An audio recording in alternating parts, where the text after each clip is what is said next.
I said it in my article today that I've been working on. That was like the first time that I actually enjoyed. It was entertaining. You felt like you was watching a honest to goodness NFL caliber offense. And just so many things that we've been hoping for and asking for and praying for happened and happened early in the game.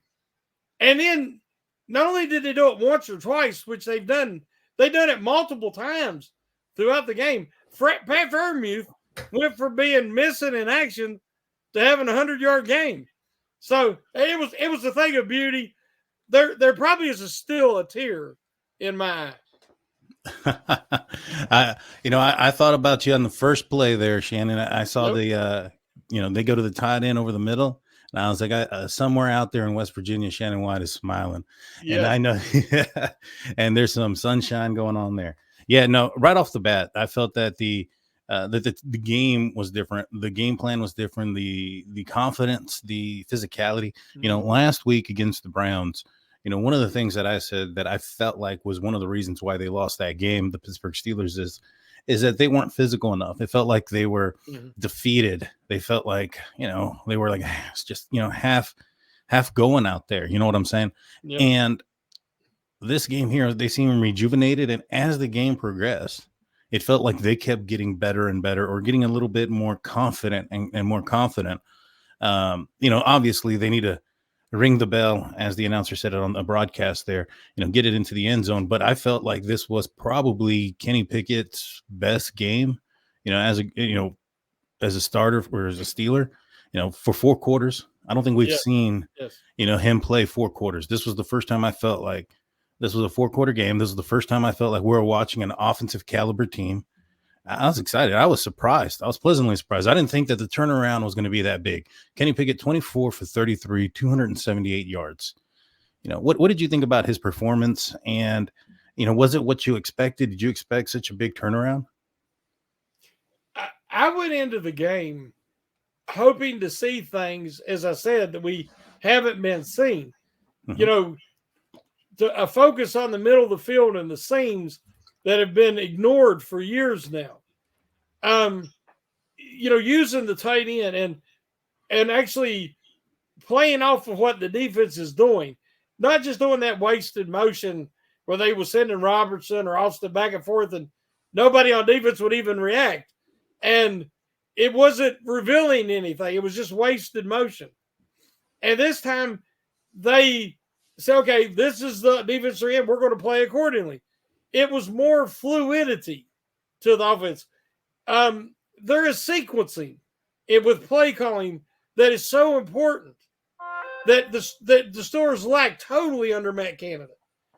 And when you see Kenny Pickett completed 5 passes over 10 yards in the middle of the field, that's how many he had all season up to this point. So it's a massive change. And that's all they had to change. They just needed to focus on things that they weren't doing, improve communication. There still was some miscommunication between Pickett and Johnson. Mm-hmm. And that's going to take a little bit of time. And everything's not going to be fixed overnight. But we actually seen a flow to the offense. And then personnel usage. This game, both running backs played well, but Harris was the main dude yesterday. Harris was running the ball so physical and so powerful and so effectively. Well, this time they didn't go away from their hot runner in the 4th. This year they closed the game out with Harris, and they give him those carries and he closed that game out for him basically. So I was so encouraged by what we've seen out of the offense. Just basically not reinventing the wheel, but just doing the things that they haven't done up to this point. Sorry about that. I don't know what happened. I just got kicked out, got back in. But I heard majority of what you had said. I agree with it. Najee Harris, and that was one of the things that I had wanted to see more or less, from this offense was the fact that if there is a hot hand to not go away from it, to continue to go with it. And Najee definitely was that guy. He seemed like he was running with fresh legs yesterday. 15 carries, 99 yards, 1 touchdown. Jaylen Warren, he had himself an all right game as well, but he did put the ball on the ground. I felt like that was a huge negative. That's how you find yourself off the field and on the sideline, is by putting the ball on the ground. But wasn't that his first fumble all year? That the other team recovered. Yeah, when you think about how hard he runs, and that's the first time he's really put it on the ground. I mean, it's going to happen to everybody eventually. Right. But the Steelers are very fortunate that Harris and Warren are so good at ball security. Yeah, for reals. And I think that, and there's been a lot of controversy when it comes to that play because of what Deontay Johnson did, and it's kind of taken away from Warren actually fumbling the ball, because I think that if Warren doesn't fumble the ball, Deontay Johnson doesn't have to go and have a reaction, right? But let me just be honest about that.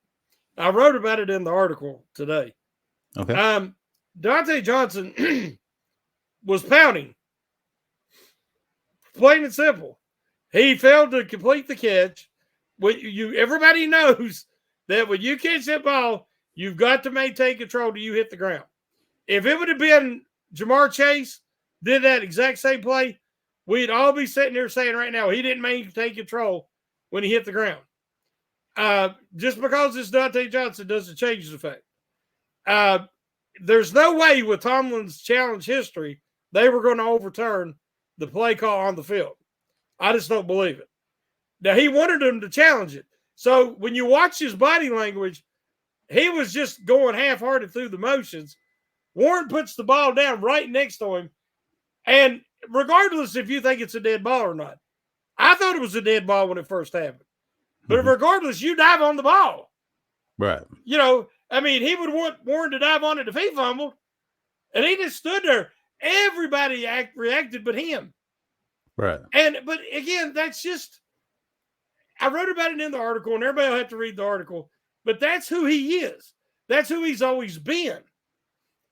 I've watched the Steelers have more Hall of Fame caliber wide receivers through their history than most teams have true number one receivers. The list is long. And I've been spoiled. I admit it. I've been spoiled by these great receivers. But Deontay Johnson just does not qualify. He is what he is, and at this point of his career, it's all he's ever going to be. Now, I hope he has a monstrous rest of the season. I hope he lights up everybody, gets the Steelers in the playoffs. The offense is improving. He has a big playoff game even. Because that means at the end of the season, when they go to trade him, his value will never be higher. Mm-hmm. But that's what I want to see happen. In my opinion, he's never played like a Pittsburgh Steeler. And I understand at this point that he never will play like a Pittsburgh Steeler. Like, I think the standard's been set. So let's move on. And get the most out of him we can at the end of the year.